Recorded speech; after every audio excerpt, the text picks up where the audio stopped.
Well, hi there, everyone, and welcome back to the channel. With Valentine's Day just around the corner, I want to take this opportunity to dive into some English phrases related to love and romance, some fun facts, and I'm also going to include an interview with one of my ESL students who started out at B2 with my Bridge the Gap course and then elevated to C1 level. So you can see what a difference there is. But today we're going to focus on some fun facts and some amazing English phrases. So, like I said, with Valentine's Day just around the corner and with romance always in fashion, let's sprinkle some romance into your English vocabulary. So, we're going to learn 5 fun love idioms that will help you sound more natural, more expressive, maybe even a little more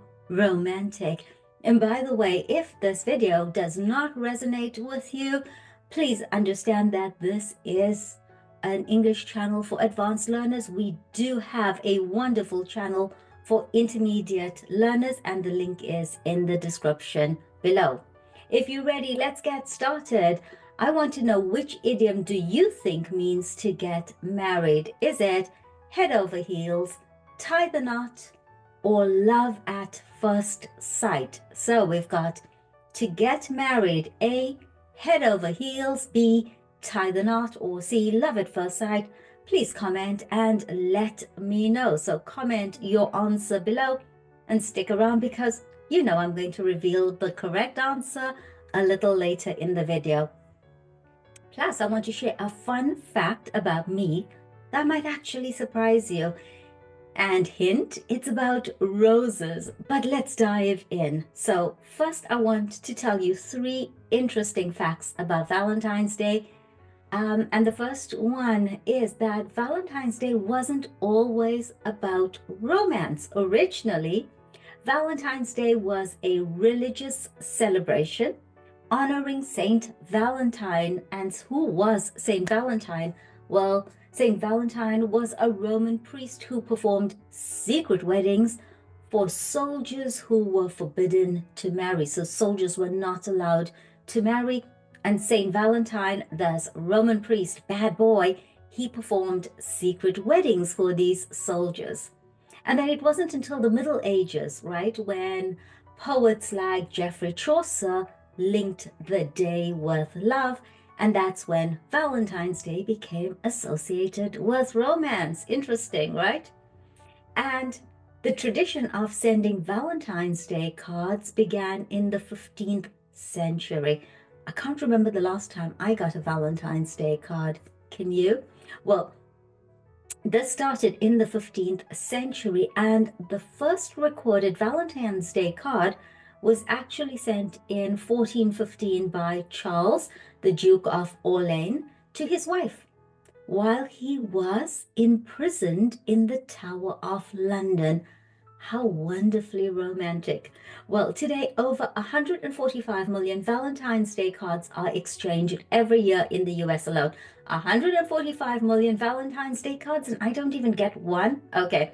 Well, this makes it the second largest card sending holiday after Christmas. And my third fun fact is that in Japan, it's women who give chocolates. Yeah, did you know that? So in Japan, Valentine's Day is celebrated a little differently. Hey, girl power. So women give chocolates to men, and there are 2 types of chocolates. Now, forgive me if my pronunciation is bad.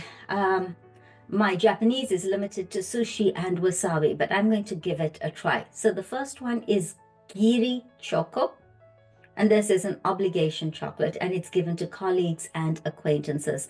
So giri choco. If there are any Japanese listeners out there who are offended by my bad pronunciation, please comment. Let me know how it's said. I'm trying. I'm trying.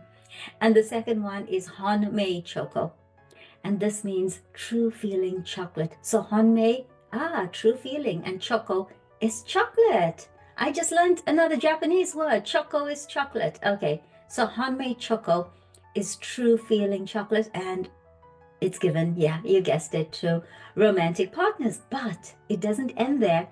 A month later, on March the 14th, which is called White Day, men return the favor by giving gifts to the woman. So, hey, if I give you a chocolate, you've got to give me a gift. I like this. I like this a lot. Okay. Now, I did say that I want to teach you 5 idioms related to love and romance. And also, coming up soon, we're going to have an interview with my advanced English ESL students. So stay tuned for that. All of the information will be in the description and in the comments below. Let's start with our first idiom for today, and it's head over heels. Head over heels, you know, like stilettos, shoes, head over heels, and it means completely in love. So let's look at an example sentence here. So ever since she met him, she's been head over heels in love. Head over heels in love, or you could just say head over heels. It's understood that it's in love. And this idiom originally referred to doing cartwheels, you know, head over heels, cartwheels.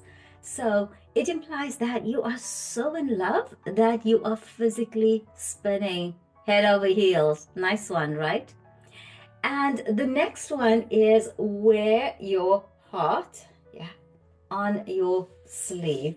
Wear your heart on your sleeve, it means to openly show your emotions. Wear your heart on your sleeve. So on Valentine's Day, don't be afraid to wear your heart on your sleeve. Tell your crush that you are crushing on him, that you like him or her. So wear your heart on your sleeve. And this idiom is perfect for describing, you know who? Someone who isn't afraid to express how they feel. Are you someone who wears your heart on your sleeve? Are you completely unafraid to express how you feel? Love to know. Let me know in the comments below.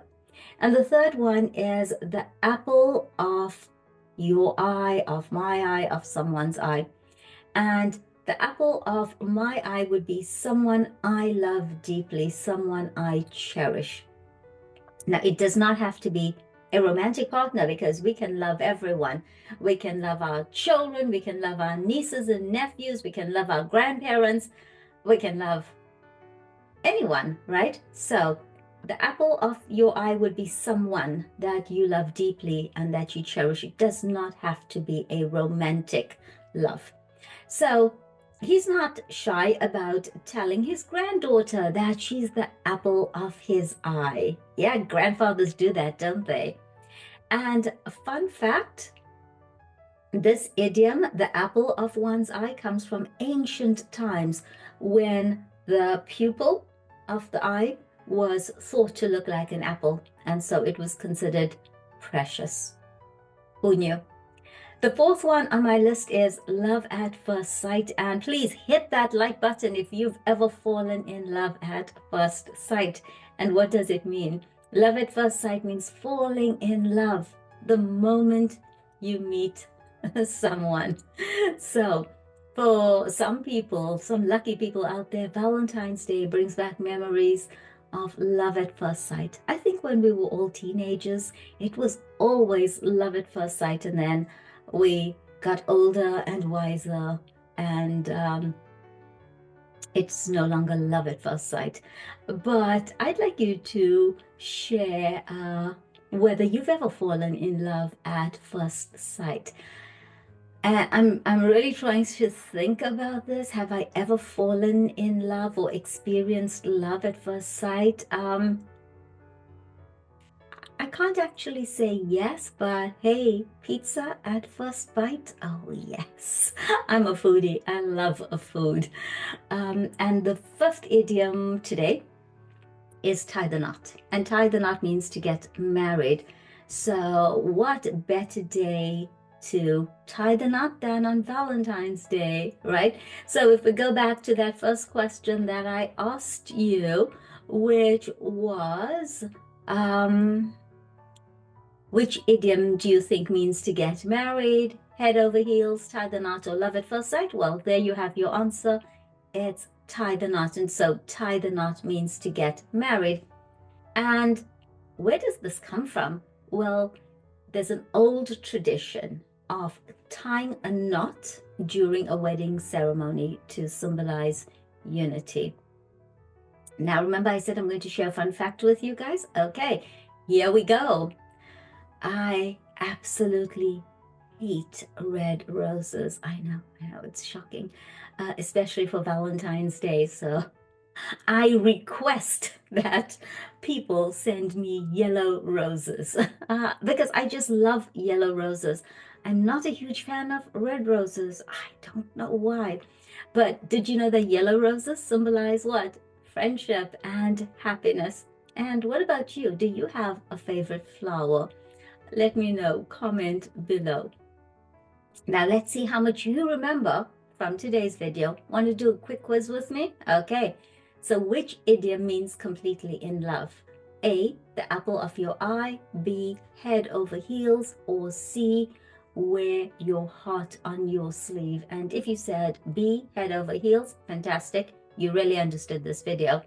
And second one for you today, what does tie the knot mean? Is it A, to fall in love, B, to get married, or C, to express emotions? And if you said B, again, get married, perfect. And do you know anyone who is tying the knot soon? Let us know. Share in the comments below. And which idiom is about showing your feelings openly? Is it love at first sight? That's A. B, the apple of your eye. Or C, wear your heart on your sleeve? I'm going to go with C, wear your heart on your sleeve. Okay, so please join the conversation and comment below. Now, before we end this video, in the spirit of true love, I have a beautiful quote that I'd like to share with you. Love is not about how much you say I love you, but how much you prove it through your actions. Now tell me, what does this quote mean to you? Share your thoughts in the comments. It's a lovely quote. Love is not about how much or how often you say I love you, but how much or how often you prove it through your actions. So what have we accomplished today? You've got 5 love idioms to add some romance, to add some fun to your English conversations. So if you're planning to get married, you can say, I'm tying the knot. If you met someone for the first time and fell in love, you could say it was love at first sight, right? So what should you do with these idioms? Start practicing them today. Use them in a sentence. Write them in a journal. Use them when you're writing in your diary. Share them with a friend. And if you enjoyed this video, please give it a thumbs up, like, subscribe, share it with someone special, share it with a friend, share it with an English learner. And please do subscribe for more fun lessons. But before you go away, don't forget to comment which of the 5 idioms today, which love idiom is your favorite. And thanks for watching, and I guess I will see you next time in the next video. I'm Nas, and it is ciao for now, and happy Valentine's Day.